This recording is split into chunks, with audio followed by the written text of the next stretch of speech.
The following program contains mature language and spoilers. Listener discretion advised. The Marvel superheroes have arrived. Captain America, Fantastic Four, Hulk, Spider-Man, Iron Man, Spider-Woman, the God of Thunder,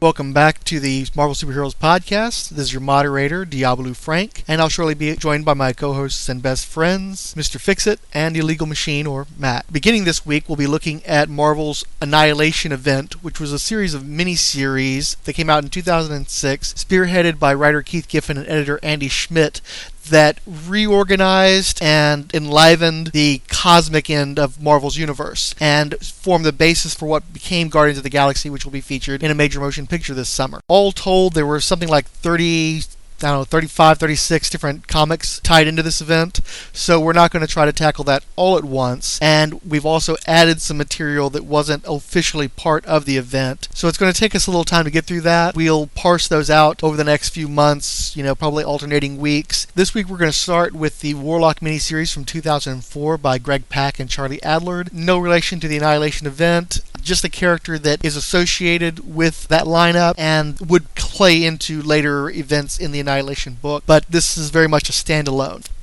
Now, this was the first episode that we recorded, and we were learning how to do it as we went along. The sound quality is very inconsistent. I hope that you suffer through this episode with us. I do think that there's some good material in here, and trust me, we'll get better as we go along. So I appreciate your patience, and I hope you enjoy the show.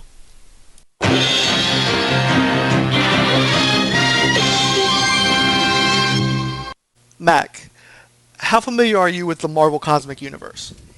About as familiar as I would like to be, which is not a lot. What have you read? But prior to us starting on this Annihilation books, what did you read? I'm going to say basically nothing. I mean, I know the gist of characters like the Guardians of the Galaxy. Well, see, that's one of the things you asked me about the Guardians of the Galaxy, whether or not we were going to read any of the classic stuff without apparently realizing that those stories are set in the 30th century and have almost nothing to do with the Marvel. Right. Well, I mean, I don't know. I don't know. I guess I just assumed at some point they crossed over. I remember Drax showing up in regular shit, so I don't know. It doesn't make sense to me that was in the 30th century. But then when you mentioned it, I guess it was in the future, but also who cares? So, yeah, I assumed that, and honestly, I just assumed that why would anybody make anything with those characters in it ever again? So it didn't really occur to me that there would be newer shit based on those terrible characters. Yeah. So when you busted out quote-unquote newer shit, and it turns out it was from 2005, I guess that makes a little more sense, but, I'm going to say nothing. I don't know anything about any of these characters, and I don't care about them. And that's one of the things I wanted to have happen, actually. I wanted to have somebody who's coming into this with fresh eyes, who hadn't read any of this stuff before. Fix, on the other hand, though. Now, I know you're familiar with the Marvel Cosmic Universe. You go back to the 70s stuff, because you talked about you had an uncle. I had an uncle, too. My uncle left me a bunch of old Strange Tales fairly late in the run, which meant Nick Fury, Agent of S.H.I.E.L.D., Bud Steranko, Doctor Strange, and Warlock, because Adam Warlock was drafted into that book fairly late in the game, and he spun off into his own series. I also had Starlin, Captain Marvel, Alan Milgren, and Pat Broderick stuff, so in the late 70s, early 80s.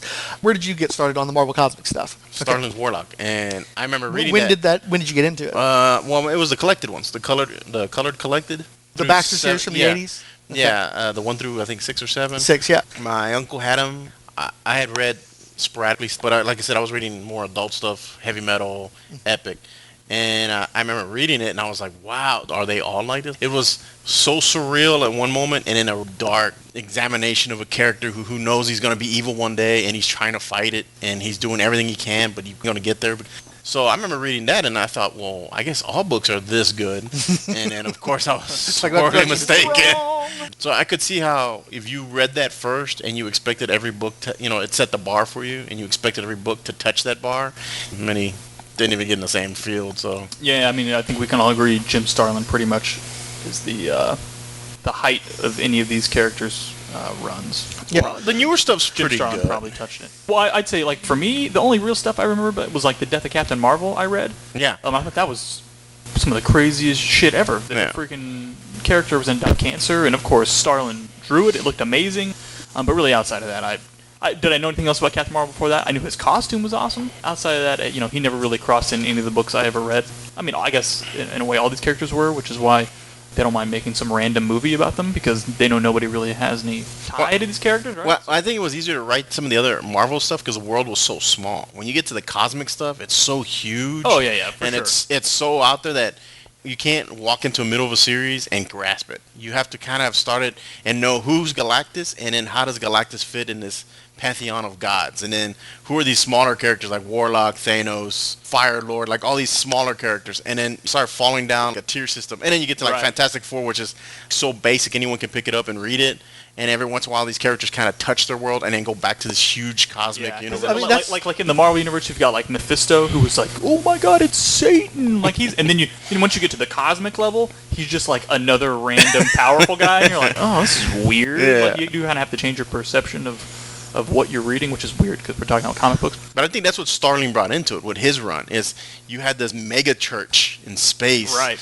It was kind of weird to read that, because if you read any of the other any of the other Marvel books, it's, mutants bad, humans are fighting, and you get up there and it's like the majority are kind of messed up, fucked up evil, and it's the minority who's trying to stop them from destroying the universe. And really deep, especially for me to read as a kid. I remember reading that and having to reread it because I knew I didn't grasp everything. I knew I didn't catch it all. So I had to reread it to push myself to understand where he was going with it. And I loved it. That's what got me into Dreadstar.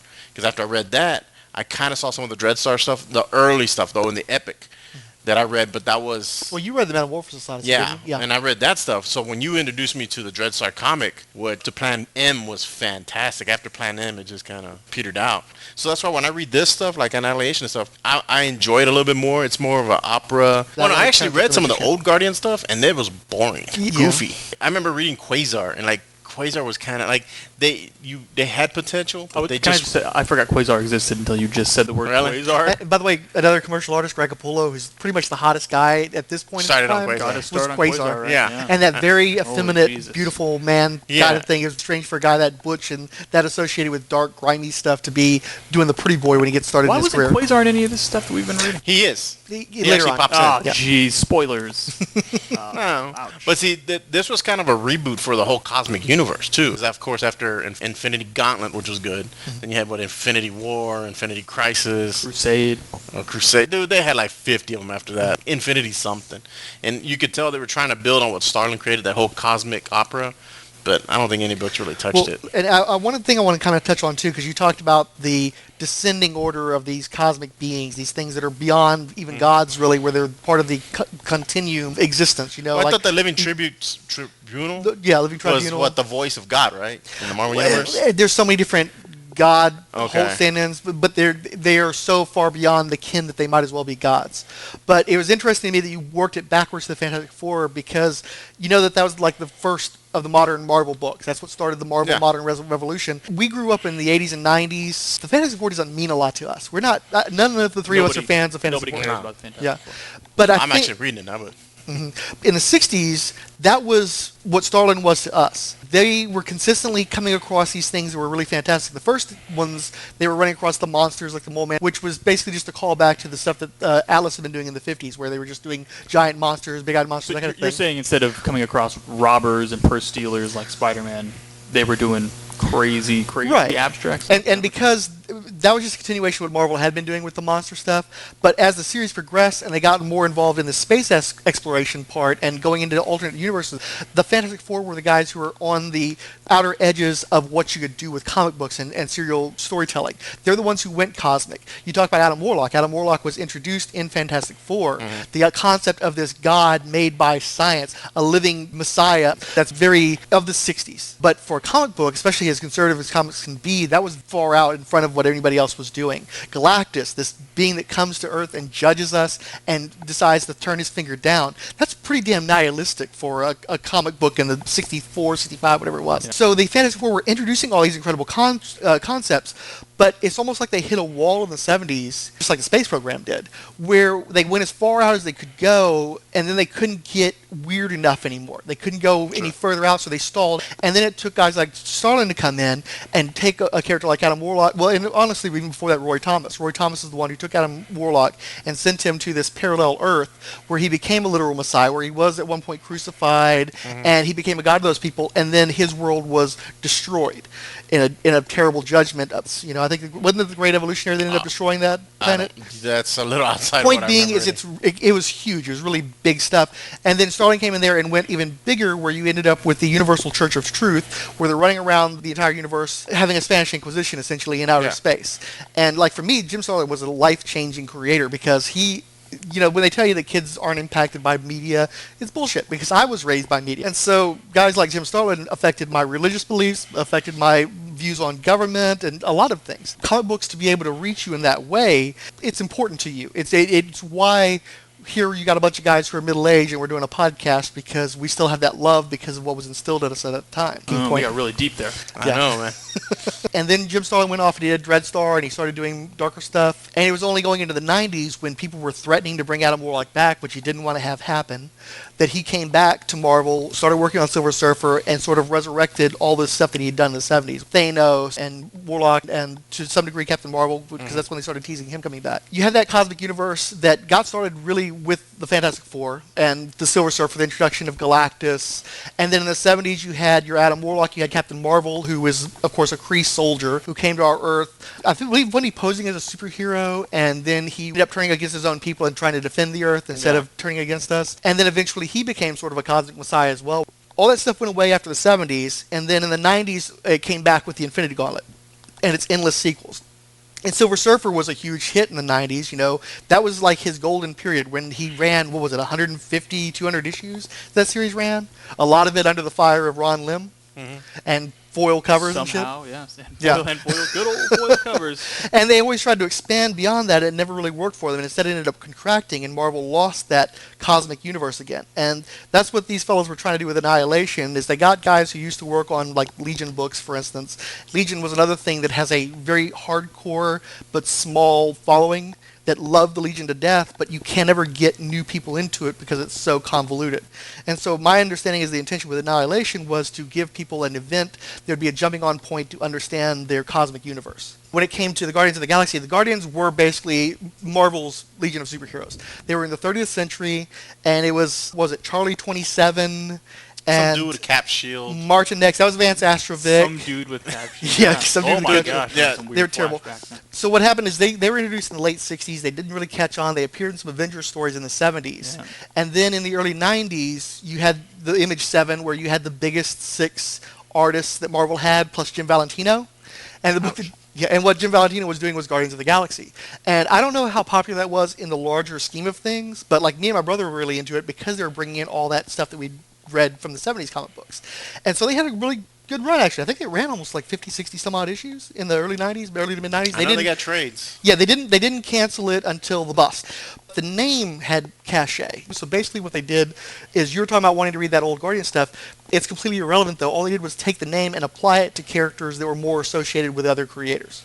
Got it. This run, I feel, was a lot better. I like Star-Lord. And it's weird to watch them making a movie out of it, because I remember reading the stuff and reading the concepts of it, and I was like, well, they would never make a movie out of this. This is too big, and the God's head floating in the sky, that's kind of a base for everyone to hang out. It was really weird, and so when I see the movie and I see parts of nowhere in the movie, it's like, wow, they're balls in doing that, because it's really good. I'm very much looking forward to that movie. That's the closest I've seen to Marvel trying to come after their own Avengers movie, as far as their best movie. Yeah. It looks fantastic. I hope it's as good as it looks.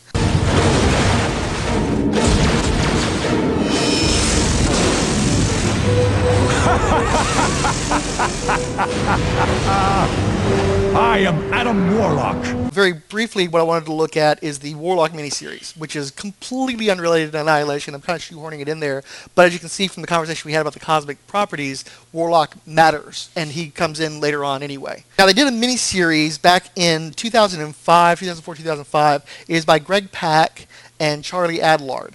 And I'm a huge Warlock fan. I bought a lot of Warlock stuff that was really unfortunate and I did not enjoy it because I'd been indoctrinated by Jim Starlin. But this series I said no to because I read a preview of it where it was very dismissive of the original Starlight material. It was like the first 5 pages of the story or something. It had Charlie Adler at art at a time when I could not stand Charlie Adler. It took Walking Dead before I started to appreciate his work. And so I just said no to it, and I managed to pick it up as a set on the cheap. I'll read you a little summary they have in one of the issues. College design student Janice Chin thought she was getting a summer gig as a character designer on a feature film, but what she got was a whole lot bigger. In the jungles of Costa Perdida, a collection of utopian scientists known as the Enclave have brought to life a god and christened him Adam Warlock. He will be their purifying vengeance, both a weapon and redeemer, who will bring about their long sought-after dreams of a perfect world. However, the Enclave's young designer recruit, Janie, has different plans in mind. Appalled by the horrifying carnage of Warlock's missions, she secrets him away into the jungle, hoping to find a way to override the Enclave's indoctrination. Only then does she discover that he's left of his own volition, and he's set out to lay his judgment upon the world. So a lot of the book is Janine's, was that the name, Janine? Anyway, the girl's trying to turn Warlock toward benevolence and away from the killing that he had been doing. I don't want to spoil the ending of the book, but it goes to different places than I expected to go. What did you think about it? It's not Adam Warlock. You could have shoehorned any kind of godlike character in there, and it would have worked okay the same way. And I actually disagree with you, because Really? if there's a tendency to think that just like like Daredevil, everybody thinks that Daredevil started with Frank Miller, and he'd been going for 20 years with that before Frank Miller, and there were people who had obviously embraced that character and kept that character alive for all that time before Frank Miller came along and radically altered him in a way that became more appealing to a larger audience, but was a vastly different take on the character than he had been previously. And I know a lot of people that are still pretty sore about that. Well, you and I, all 3 of us, we came in for the Jim Starlin material, but this guy existed. He was created by Stan Lee and Jack Kirby. There was a whole series of stories with him by Roy Thomas and Gil Kane. There was a lot of material that existed before Starlin that Starlin built upon, but he didn't create this character. He definitely took him to his breast, but he didn't create him. No, I think he took him to the next level. Where this, to me, it says Warlock, but it didn't feel like a Warlock story. And you're right. Maybe I'm judging against Starlin stuff, but the fact that you put Warlock on the title, you expected some kind of cosmic feel to it or something, and I had no cosmic. I really could have put any energy-based character in there, and they pretty much would have fit all right. It was a nice concept. It was a cool idea. I liked it. It was enjoyable. It was a good, good ending. It's just, it wasn't a Warlock book for me. Warlock should be running around with his soul gem on his head with Pip on one side and what's her name? Gamora. Gamora on his other side, and they should be literally staring down gods and pushing their way through the universe. And I get it. This was probably trying to maybe test the waters for a reboot, see if they could go take Warlock in a different direction. I probably wouldn't continue to have read the book. I would have stopped. What did you think? Well, I came into it, obviously, I was like, show me. I haven't read enough Marvel stuff to be very familiar with Greg Pak. I actively disliked Charlie Adler for quite a few years.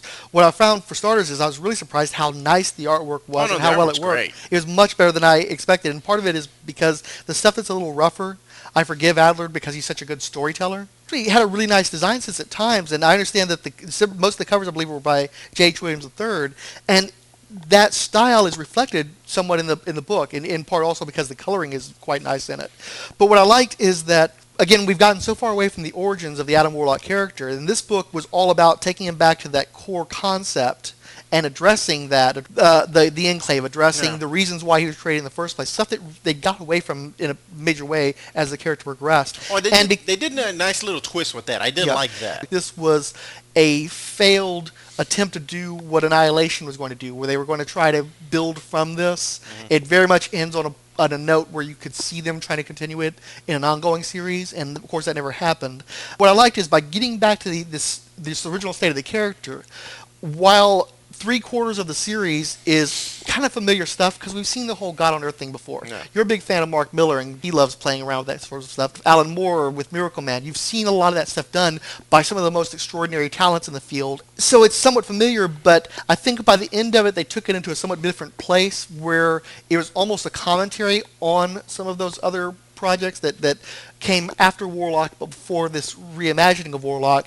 And because they went into a different place, again, I don't want to spoil the ending for people that might want to read it, but it flips my expectations because I think they're going to go one way with it, and it goes in a way where this can coexist with the material that I love. This doesn't contradict what I loved. It adds to it, and in fact, it builds on other material that people had added to the Warlock lore that hasn't been addressed in a long time.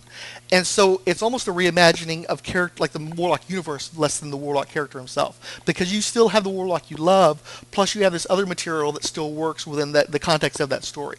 So because it didn't negate the stuff that I love, because it went in its own direction, and because it addressed those early origins that have been forgotten, I would recommend the book. I liked it quite a bit. Well, was this during the Ultimate reboot of Marvel? This was books? after the Ultimates, but before this material that we're going to be covering, the Annihilation material. So then it's more kind of they felt, hey, look, we rebooted the X-Men and every other Marvel character under the universe. So let's go ahead and let's touch base on some of the more lesser known characters and take them in a different direction.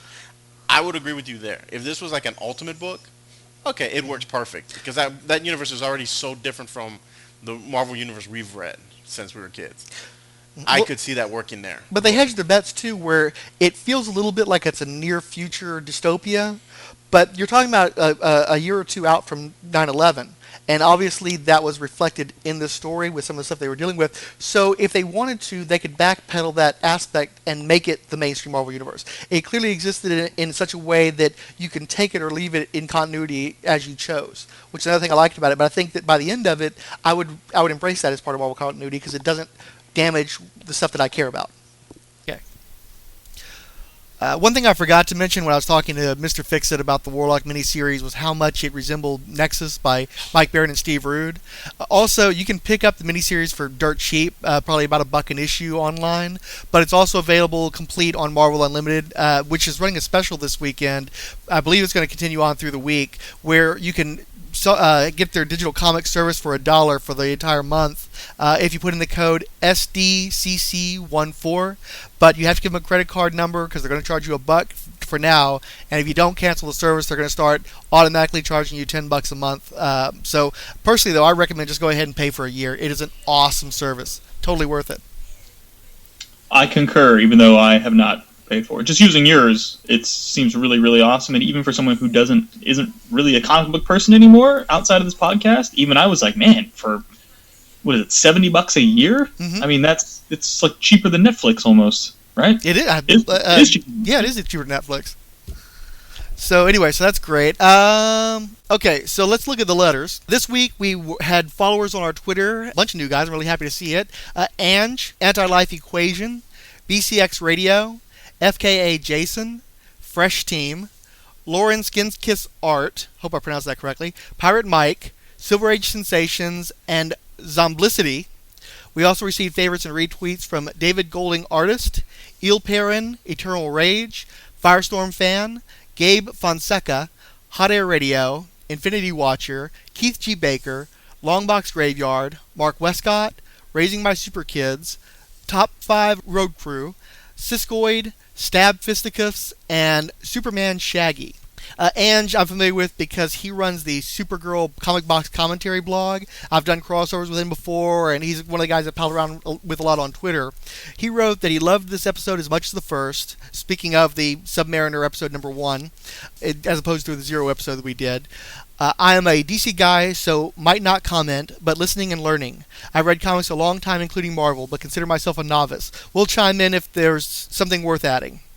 And I also asked him what Marvel stuff he was interested in hearing us talk about. He said that he was an Iron Fist fan throughout the years, and that he also loved Marvel Team Up and the Wolfman Pollard Fantastic Four. Not sure how high on the list any of those properties are, but we'll do our best. Yeah, why not? So CJ wrote, great history lesson on Pound Namor, fellas. He's the king of Atlantis, gets no respect, no play from Sue, and can't be trusted. And to illustrate the point, he pulled an interesting image off of Instagram. There's a parody of an old Archie cover that's gotten mocked in the recent years. Thought it was pretty funny and fitting based on the episode 1 podcast. I'm going to have this up on the blog, so if you want to take a look at it, you can see that image, and also an image he tweeted of Superman visiting the dentist. Now, yeah, I like that. That Superman cover was great. That was cool. Count Druncula is of the blog Flowers and Fishnets, a Black Canary blog. He's another guy I pal around a lot with on Twitter and have done blog crossovers with through my Martian Manhunter and DC blogs. He wrote, Iron Man, Hulk, Captain America, when can we look forward to a Heroes Reborn episode? Yeah, I remember that tweet. That was I don't know if that was backhanded. I think you're just going for a non-committal response and trying to find a way of getting out of addressing the actual question. No, I take any event to remind me of those comic books is very insulting. Just by association, huh? Oh yeah, yeah. That was definitely, that comment was made to hurt and harm, not help. David Golding, artist, wrote that he is currently listening on this podcast. Then he offered no further tweets, and he might have unfollowed us, so that might not have been a good way for us to go down. You know what? That's fine. Firestorm Fan, which is run by Shag Matthews. That's another one of those blogs that I've had crossovers with. And the Marvel Superheroes podcast is directly inspired by his and Rob Kelly's The Fire and Water podcast. So he wrote in, is this new Marvel Superheroes podcast available on iTunes? And when we said it wasn't, he said you can create an RSS feed that pushes to iTunes. That's what we do. I believe the Illegal Machine's been working on that. Hasn't been successful so far, but the effort's being gone in. Go check. Go to our Blogspot page. Click on the RSS feed and see if you can do. See, none of us have iPhones, so this is very difficult for us to check and see if these things are working. I checked on the girlfriend's iPad. It wasn't working. If it's not working and you want to leave a comment with technical details, we'll take advantage of that. Hey, please help. Help. It's the internet. Please help. Yomel Pinheiro Pacteo, I hope to God I pronounced that right, and I seriously doubt I did, said that he was currently listening on this podcast. No further tweets. We'll see how that goes, or we'll note the deafening silence. Hey, please don't unfollow us. Or if you're going to, tell us why. Thanks. He is still following us, thank goodness. So excellent. He's my favorite person. Yeah. Martin Gray of Too Dangerous for a Girl, a cool blog. I haven't done any crossovers with him, but I do tweet around with him a fair amount. And he's a devoted listener to the Fire and Water podcast. He said of the first episodes, I enjoyed that. It'll take time to audibly recognize who's who, but I'll get there. When we gave him a little bit of a cheat sheet on whose voices sounds like what, he wrote, most helpful, thank you. Is it too late to go with real names? When I said that I'm afraid of being stalked by the public, he said that he was actually planning some international stalking, so we managed to shut that down quickly. He also liked of the characters that we're pushing so far that it's a nice varied lineup. He loves 70s Namor look, Imperious Pecs. And then he said of the episode, that was great. Did you actually explain the title, though? You began to, then the talk about the ancient cartoon seemed to divert the expiation away. I get it anyway, but did I miss it? Nice job, whatever.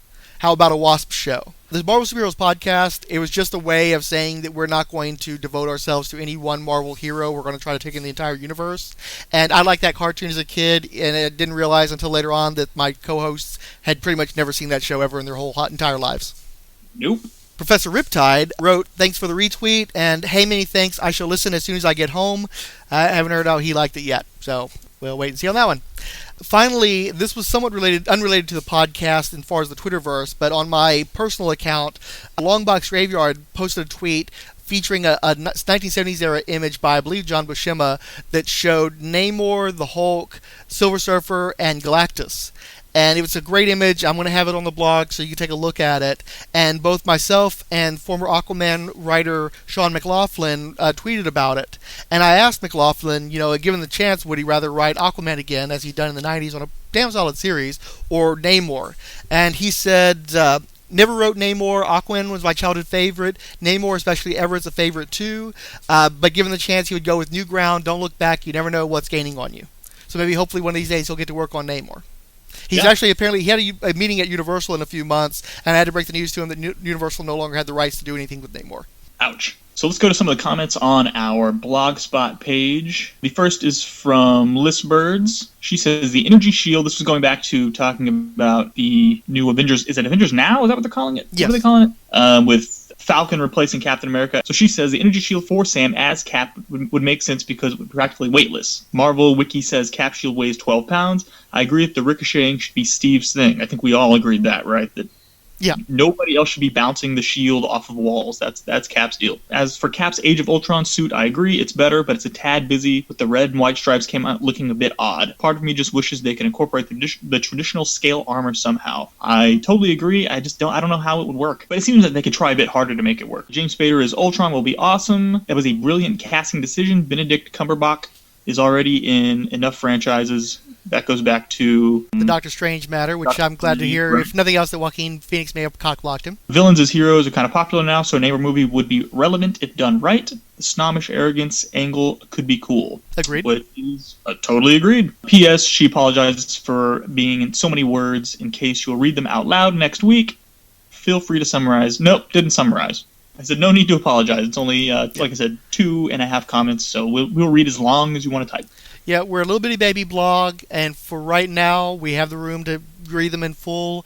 If it ever reaches the point where we have to summarize, I'll be more active. I think we'll all be more active in replying directly to the blog, so that we get to talk to you regardless. But for now, we've got the room, and we want to nurture our fan base, so it's not an issue for us. We're happy to hear nice, long-winded comments because we're needy. We just need that support and those words. Please, give me. I'm soaking it up. It just proves that she listened to the whole thing. So, I mean, no need to apologize. The next comment is from Count Druncula. Another great episode, guys, which is weird to say after episode 1. I agree. He says, whatever. I'm a huge Namor fan, but I have always seen him more as a foil, either as a romantic rival or an outright villain, than a hero deserving of his own title. I kind of agree with that. And I love the green Speedo costume. We disagree. It takes a special brand of cockiness, and this is one word hyphenated, don't give a fuckness. Much respect to that hyphenated word, to walk around in it. I can see that. I like how he's able to work cockiness and tight green Speedo into one sentence. I wasn't going to go there, but you did. And I personally, I don't mind the green Speedo outfit. I do think the black suit is cool too. This is a guy who needs to be resold to the public, and I don't think the green Speedo is going to do that. But I don't personally have any problems with it. Oh yeah, I mean the green Speedo is probably normal to us because we've been looking at it for our entire comic book reading lives. But there's no way that green Speedo should be making it onto any sort of film, camera, television, anything. I don't know. They've been having to work hard to make sure that the Marvel heroes get at least one topless scene per movie. So if you got a guy that came that way naturally, you could exploit it. No. Do not want. Speedo, sort of scaly Speedo, it don't work. I guess you don't want green scales around anybody's genitals. It just conjures up some poor imagery. No, that sounds like an episode of House. If House was on HBO, that it would go. They've got some ailment. What's your ailment? I have green scales around my crotchular area. Yeah. Yeah. And my God, please, think of the children for the Halloween costumes. Thank you. Oh, okay. Yeah, you won that argument just now. Oh my gosh. The Marvel Superheroes Podcast is in no way affiliated or endorsed by Marvel Entertainment. All characters mentioned and audio clips employed are believed covered under fair use, but remain copyright the respective copyright holders. But of course, the views expressed are wholly owned by the people who spoke them. No infringement is intended.